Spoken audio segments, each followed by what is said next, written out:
취재 종목 한라인 시간입니다. 취재기자가 직접 발로 뛰어서 현장에 그러니까 기업에 다녀와서 소개를 해드리는 시간인데요. 오늘 이 시간 증권팀의 김치영 기자와 함께합니다. 어서 오세요. 안녕하세요. 네, 어떤 기업에 다녀오셨어요? 예, 오늘 제가 위나이텍이라는 회사에 다녀왔습니다.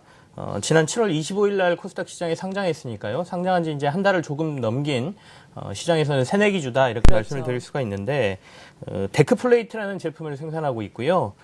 최근 정부의 부동산 시장 활성화 정책들과 맞물리면서 건설주들이 상당히 그 주가 흐름이 좋고요. 또 건자재 관련 주들, 그러니까 건축자재 관련 주들에도 관심이 높아지고 있는데 이런 관점에서 이 데크플레이트를 만드는 위나이텍을 조금 점검을 해봤고요. 그리고 또 상장 당시 굉장히 뜨거운 관심을 받으면서 주가가 굉장히 높게 상장이 됐거든요. 네. 그리고 나서 한 달간 기관 물량들이 좀 시장에 나오면서 주가가 조금 밀렸습니다. 그래서 물량과 관련된 관점에서도 회사 측이 알고 있는 부분 그리고 그간 한 달간 어떤 물량들이 나왔는지도 좀 자세히 알아봤습니다. 네, 그렇군요. 시장에서 일단 새내기 주기 때문에 정보가 많이 없을 겁니다. 이에 따라서 여러분께 정보를 드리는 더욱더 소중한 시간이 될 것 같은데 일단 상장 첫날 주민 시간을 통해서 저희도 또 CEO를 모시고 도움 말씀을 드렸던 것이 기억이 나네요. 그때도 데크플레이트에 대해서 상당히 강조를 해주셨는데 다시 한번 좀 자세하게 어떤 건지 설명을 해주시죠. 네. 요즘 건축물 공사에 빠지지 않는 건축자재가 이제 데크플레이트인데요. 네. 건축물의 바닥 공사를 할 때 쓰이는 겁니다. 예전에는 거푸집이라고 해서 합판 같은 것을 대고 그 위에 철근을 좌우로 촘촘히 얽고 다시 그 위에 콘크리트를 부어서 이제 바닥 공사를 하게 되거든요. 그런데 이제는 이제 이 거푸집을 사용하지 않고 데크플레이트라는 제품을 사용합니다. 지금 이제 화면에 나오고 있는 것들인데요. 네. 그 위나이텍이 생산하는 데크플레이트, 그러니까 지금 보시는 것처럼 데크플레이트는 철근과 강판을 조립해서 일체화된 뭐 새로운 거푸집이다 이렇게 보시면 되고요. 건축물 바닥에 콘크리트 타설을 위해 금속 조립 구조물이다 이렇게도 설명을 합니다. 그렇다면 왜 이렇게 예전에는 합판 거푸집을 사용하다가 데크플레이트를 사용하느냐 이렇게 이유가 궁금하실 텐데 합판 거푸집을 데크플레이트로 대체를 하게 되면 공기가 약 43% 정도 단축이 됩니다. 네. 그리고 비용도 10% 이상 절감할 수 있다 이렇게 얘기가 되는데요. 결국 공사 기간이 단축된다는 얘기는 건축사들, 그러니까 건축업체들 같은 경우에는 건설사들 같은 경우에는 비용하고 직접 연관이 되거든요. 그렇기 때문에 공정 단계를 실제로 합판 거푸집으로 했을 때 10단계의 공정 단계가 그 데크플레이트로 갔을 때 5단계까지 줄기 때문에 결국 건설업체들은 비용을 절감하고 공기를 단축하기 위해서 이 데크플레이트라는 제품을 사용하고 있다. 이렇게 보시면 될 것 같습니다. 네, 데크플레이트에 대해서 쭉 도움 말씀을 주셨습니다. 일단 지난주에 또 2분기 실적 발표를 했습니다. 영업이익을 보니까 전년 동기 대비해서 증가한 것으로 나타났는데 전반적으로 실적이라든지 성장세는 어떤 평가가 나오고 있나요? 매출은요. 제가 다시 점검을 좀 해보겠습니다. 상장 때 이제 워낙 이 회사에 대한 매출이나 이런 부분들은 많이 설명이 되긴 했지만 그래도 한번 보시면 의미가 있을 것 같은데요. 이 회사의 매출은 2012년도에 449억 원에서 지난해 574억 원으로 27.9% 그러니까 28% 정도가 증가를 했고요. 이익 같은 경우에는 2012년도 40억 원에서 93억 원으로 배 이상 증가를 했습니다. 이익률이 굉장히 높아지고 있는 것을 눈에서 확인하실 수가 있을 텐데요. 그리고 이제 얼마 전에 공개된 2분기 실적은 매출은 138억 9,900만 원으로 지난해 같은 기간에 비해서 6.1%가 감소했습니다. 이건 사실 저는 이렇게 분석을 하는데요. 상장 직전의 그 매출을 사실 조금 당겨서 많이 반영을 합니다. 그래서 이 상장에 대한 영향이 조금 이번 2분기에 나타났고 또 2분기가 여러 가지 뭐 이라크 사태라든지 이라크에 뭐 미국이 공습하고 이런 일들이 있으면서 조금 주춤했다 이렇게 보시면 되겠는데 반면에 이제 영업이익하고 당기순이익은 더 늘었습니다. 그래서 영업이익은 25억 원으로 전년 대비해서 7.7%, 당기순이익은 15.5%가 늘었거든요. 이익률이 갈수록 높아지고 있다는데 좀 주목을 하셔야 될 것 같고요. 위나이텍은 상반기보다 하반기 실적이 훨씬 좋은 회사입니다. 그래서 변창석 대표가 직접 얘기를 했는데요. 변 대표의 얘기를 한번 들어보시겠습니다. 3분기, 4분기도 마찬가지로 1분기, 2분기보다는 아마 성장이 조금은 더 나아질 겁니다. 대개 보면 하반기로 갈수록 뭐 그런 그 예가 있는데 전반기 약 280억 정도 이쯤 되는데 하반기는 뭐 그보다 좀 더 상향되는 실적으로 봐집니다. 작년도에 저희들이 이익 부분이 약 한 70억 정도 이익이 났는데 올해도 아마 그거보다는 좀 더 상회하는 것이 나올 거로 봅니다. 왜냐하면 상반기에 벌써 34억 정도 이익이 나고 그 배로 치더라도 약 68억인데 그만 하더라도 이미 작년도 수치에 근접한 거거든요. 그래서 아마 전체적으로는 1년치를 다 치면은 작년도의 당기순이익보다는 좀 더 상회하는 결과가 나올 거라고 보고 있습니다. 네, 실적에 대해서 대표이사의 의견을 들어봤는데 하반기 실적에 대해서 상당한 네. 자신감을 내비치시네요. 특별한 이유가 또 있겠죠? 앞서 말씀드린 대로 이제 하반기에 예. 위나이텍이 원래 매출이나 실적 같은 것이 좀 집중돼 있다라는 점이 일단 하반기를 좀 자신감 있게 말씀하실 수 있는 배경이 될 테고요. 여기에 이제 최근 정부의 연이은 부동산 활성화 대책으로 건설 경기가 살아날 수 있다라는 기대감이 작용을 하고 있습니다. 실제로 추석 연휴 이후에 정부가 이제 그간 발표했던 주택과 관련된 대출 규제 완화뿐만 네. 아니라 다른 것들까지 해서 주택 관련 종합 대책을 내놓겠다. 다시 한번 이렇게 얘기를 하고 있거든요. 그렇게 된다라고 하면 건설주들이 이에 반응을 하고 뭐 이에 따라서 주가 흐름도 상당히 좋은 상태에서 실제로 건설주들과 건자재 관련 기업들, 위나이텍 같은 건축 자재를 공급하는 회사들에 대한 관심이 높아지고요. 주목할 필요가 있겠는데요. 실제로 이런 정부의 활성화 대책이 위나이텍에 어떤 영향을 줄지도 변찬섭 대표의 입을 통해서 한번 들어보도록 하겠습니다. 네.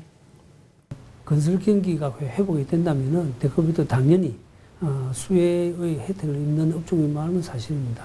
또 정부가 강한 의지를 가지고 또 새로 출발한 경제팀이 아주 강력하게 지금 추진하고 있는 부분이 있기 때문에 1차적으로 뭐 금리 인하도 됐고 또 뭐 재건축이라든지 여러 가지 그 부동산 부분에 대한 그런 정책을 지금 쏟아내고 있기 때문에 하반기로 갈수록 그러한 그 효과가 나타날 것이라고 보고 있습니다. 네, 그렇죠. 정부가 강력한 부양 의지를 표명을 하면서 부동산과 관련한 건설주들 최근에 좋은 흐름을 보였는데 사실 정부 정책에 대한 기대감이 네. 수혜주라는 것은 주가에 물론 반영은 되지만 실제로 실적으로 이어질지는 우리가 지켜봐야 하는 부분이잖아요. 네. 근데 하반기 실적으로 이어질 수 있는 실체가 있는 것들이 지금 있습니까? 어떤 것들이 있을까요? 제가 그 회사를 다녀오고 공장을 다녀오면서 그 두 가지 정도를 확인을 했습니다. 네. 하나는 해외 쪽의 그 수주 관련이고요. 또 하나는 국내 관련 대규모 수주가 조만간 있을 가능성이 있다는 건데요. 원래 그 데크플레이트는 일본에서 만들어졌습니다. 그래서 일본에서 사용되던 게 우리나라에 들어오면서 좀 더 개발이 되고 발전이 됐다 이렇게 보시면 되는데 위나이텍이 지난해부터 일본 수출을 시작했거든요. 일본 5대 건설사에 포함되어 있는 G사에 이제 납품을 시작을 했는데요. 올해도 이 회사로의 납품이 조금 더 확대될 가능성이 있어 보입니다. 지난해 제품 공급 이후에 품질에 대한 평가가 워낙 좋게 일본에서 평가를 받았고요. 네. 올해 그것 때문에 공급 물량에 대한 추가 얘기가 나오고 있고 이미 견적 오더를 받은 상태다 이렇게 지금 얘기를 하고 있습니다. 네. 또 이뿐만 아니라 앞서 제가 국내 얘기를 말씀드렸는데요. 한 달 내에 국내 건설사와 상당 규모의 공급 계약 건 소식도 접할 수 있을 것이다 이렇게 대표이사가 말씀을 하셨는데요. 제가 말씀드리는 것보다 변 대표의 입을 통해서 직접 들어보시겠습니다. 네. 일본에 저희들이 사실상 수출 관계를 작년에 처음으로 시작을 했는데 그 연장선상에서 올해도 지금 사실상 진행이 되고 있습니다. 그래서 최근에 지금 저희들한테 구체적인 견적 요청이 들어왔고 또 저희들 제품이 작년에 일본에서 워낙 좋은 호평을 받았기 때문에 여러 가지 그런 조건만 특별히 상대방하고 맞는 부분이 없다면은 그러한 어떤 수주가 올해도 계속 될 거라고 보고 있습니다. 거기 지금 이제 구체적으로 진행되고 있습니다. 되고 있고 또 국내에도 저희들이 지금 큰 물량권이 수주가 지금 저희들이 진행되고 있는데 그것은 대외적인 어떤 그런 경쟁적인 부분 때문에 구체적인 그런 좀 밝히기가 좀 곤란하네요. 아마 조만간에 제가 볼 때는 최소한 한 달 이내에 저희들이 공시할 수 있는 정도는 결과가 나올 수 있을 것 같습니다. 네, 그렇군요. 이렇게 실적으로 이어질 수 있는 실체의 공급 계약건이 많이 있다라는 소식까지 들어봤습니다. 그리고 이 종목이 앞서 말씀을 해주신 것처럼 상장한 지 얼마 되지 않았습니다. 7월 말에 상장을 했는데 주가가 그때 당시에 상당히 시초가가 좋게 형성이 됐어요. 큰 네. 폭으로 오르면서 형성이 됐는데 이후에 좀 물량이 나오지 않았습니까? 이 물량 부분에 대해서도 조사를 좀 하셨다고요? 예. 공모가가 8,300원이었고요. 최고가가 16,200원까지 갔었거든요. 네. 근데 지금 현재 한 10,000원 선에서 움직입니다. 한 9,800원 정도까지 하락을 했다가 이제 10,000원 부근에서 움직이고 있는데요. 뭐 공시를 살펴보시면 사실 물량이나 이런 부분도 어느 정도 확인이 가능하실 텐데 위나이텍은 대엽철강이라는 회사가 상장 당시 거의 10% 정도의 지분을 보유하고 있었거든요. 근데 이게 그 공시로 보면 8월 5일 날 KB운용이 이제 8.34%를 신규 취득했다라는 공시가 나왔고 8월 6일 날 대엽철강은 9.54%가 4.98%로 그러니까 지분을 처분한 것이죠. 그러네요. 이 얘기가 나왔습니다. 근데 이제 대엽철강이라는 회사는 사실 위나이텍의 대주주가 윈스틸이라는 회사거든요. 근데 이 윈스틸하고의 그 서로 지분을 교환하는 회사입니다. 그러니까 서로 협력사예요. 근데 그 윈스틸에서 위나이텍이 기업 분할을 하면서 나오기 때문에 원래 가지고 있던 지분율대로 위나이텍의 지분을 갖게 되는 것이죠. 네. 기업 분할을 하면서. 근데 그 지분의 일부를 이제 상장한 이후에 이제 구주주죠. 주주가 지분을 일부 매도했다. 그러니까 5% 이하로 지분을 살짝 떨어뜨리기 위해서 5% 이상을 가지고 있으면 그 지분은 의무 공시 사항이거든요. 그러니까 자신들의 앞으로 지분을 팔거나 사는 데 있어서 매번 공시를 해야 되기 때문에 차익 실현을 한 겁니다. 그래서 그 대표이사는 이 이후에 대엽철강하고는 계속해서 자신들의 관계가 있기 때문에 추가 지분 매도는 없을 것이다. 이렇게 네. 지금 말씀을 하고 계시고요. 그리고 이제 하나 그 주목할 것은 이 대엽철강의 지분을 저 KB자산운용이 받아간 겁니다. 장외에서 블록딜을 통해서 거래가 됐거든요. 근데 KB운용 같은 경우에는 그 가치주 펀드가 이 지분을 받아간 것으로 지금 확인이 되거든요. 그러면 가치주 펀드는 주로 장기 투자를 통해서 회사의 그 가치가 굉장히 높아졌을 때까지 지분을 보유하는 그 펀드이기 때문에 비록 지분이 매도가 됐지만 다행히 상당히 장기 투자하는 쪽에서 받아갔다는 점에서 좀 긍정적으로 보이고요. 예. 그 외에 8월 25일 날 그 공모기관 그 공모 당시에 기관 배정 물량이 한 달 보호 예수가 걸려 있었습니다. 그래서 8월 25일 날 좀 지분이 많이 나왔어요. 그러네요. 그 물량이 나오면서 주가가 좀 많이 하락한 게 있는데 그 외의 지분은 이제 10월 25일 그러니까 석 달이 지난 다음에 주관사인 그 당시에 주관사였던 우리 그 투자증권 이 가지고 있는 지분 한 1% 정도가 보호예수가 풀리는 것을 제외하면 나머지는 모두 지금 그 대주주의 물량이기 때문에 추가로 나올 만한 지분이 그 물량이 많지가 않다 이렇게 얘기를 하고 있습니다. 이것도 대표이사의 입을 통해서 직접 확인해 보겠습니다. 처음에 그 우리 투자증권에서 그 기관 투자자들 그 공모를 받을 때 보호예수 1개월을 옵션으로 걸었다 그럽니다. 그래서 마침 그게 8월 25일이 1개월 되는 날이었습니다. 그날 또 주가가 좀 제법 빠지긴 하긴 했었는데 그 물량 부담이 현실적으로 있었을 겁니다. 그리고 그 이후의 부분은 우리 투자가 가지고 있는 한 8만 주에 대한 어떤 그것은 3개월 보호 요소로 아직 걸려가 있고 그 외에 저희 회사는 공개하기 이전에 장외 시장에 주식이 이미 나가 있는 것은 전혀 없었습니다.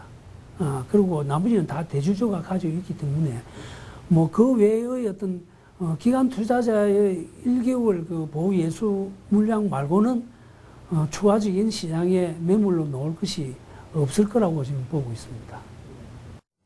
네, 나올 만한 물량은 지금 다 나왔고 그리고 10월 25일에 말씀하신 것처럼 물량이 대기하고 있는 보호예수 물량이 있는데 많이 크지는 않다라고 네네. 우리가 정리를 해볼 수 있겠습니다. 그 외에 주목해볼 만한 사항들 또 어떤 것들이 있을까요? 두 가지입니다. 이 회사 네. 굉장히 간단한 회사잖아요. 데크플레이트라는 제품 하나만 만들고 있는 회사인데 신제품이 하나 있습니다. 보이드 데크라는 이 제품이 있는데요. 네. 이 제품은 아까도 말씀드린 것처럼 데크플레이트가 바닥재 그 건설공사의 바닥을 만드는 일종의 건축 자재다라고 말씀을 드렸는데 그 층간 소음을 줄일 수 있는 데크 플레이트를 이 회사가 개발을 했어요. 그래서 예. 철근과 철근 사이에 일종의 스티로폼 자재를 이렇게 끼워 넣는 것이거든요. 그래서 그 위에 이제 콘크리트를 타설을 하게 되면 아무래도 이 층간 소음을 굉장히 줄일 수 있는 이 보이드 데크라는 걸 지금 개발을 해놓은 상태고요. 품질 인증 그리고 뭐 적합성 테스트 이런 것들이 거의 마무리가 돼 있습니다. 그래서 내년 빠르면 뭐 하반기쯤 들어갈 때서부터 본격적인 생산과 매출이 일어날 것으로 보이는데요. 네. 그간 데크 플레이트는 주로 상업용 건물에 사용이 되었습니다. 여러 가지 이유 때문에. 근데 이제 주택 시장으로까지 이 보이드 데크가 사용되기 시작하면 회사의 매출이 조금 더 많이 늘어날 수 있을 가능성이 높습니다. 그래서 회사에서는 본격 생산이 된다면 보이드 데크 쪽에서만 연간 200~300억의 추가 매출이 일어날 수 있다 이렇게 말씀을 하시고요. 두 번째는 아까 그 회사 전경이나 이런 부분을 좀 확인을 하셨는지 모르겠는데 이 회사의 전 과정이 제가 가보니까 공장 자동화가 되어 있습니다. 네. 그래서 굉장히 큰 부지에 큰 공장임에도 불구하고 일하는 사람들이 한 30여 명에 불과합니다. 그래서 하루에 2번 교대를 해서 60명이 30명씩 이렇게 근무를 하고 있는데요. 예. 전 과정이 모두 이렇게 자동화가 돼 있다 보니까 다른 데크 플레이트 생산 업체들보다 훨씬 그 원가 경쟁력이라든지 생산 비용이 굉장히 적습니다. 그래서 아까도 이익률이 높아지는 것에 주목을 하시라고 말씀을 드렸는데 앞으로 다른 데크 플레이트 업체들보다 이 부분에 있어서의 경쟁력을 발휘할 가능성이 굉장히 높습니다. 특히 보시면 그 용접이나 이런 부분을 사람이 절대 안 하거든요. 거기는 모든 기계가 다 하게 되는데 그렇게 됨으로써 사고를 줄이고 공정이 빨라지고 그리고 이익률이 높아지는 이 현상이 계속해서 나타날 가능성이 있기 때문에 이 회사는 이익률과 이런 부분에 좀 주목을 하시기를 바라겠습니다. 네, 중장기적으로 또 지켜봐야 되겠습니다. 현장 취재 종목 한라인 윈하이텍 만나봤고요. 증권팀의 김치영 기자였습니다. 고맙습니다.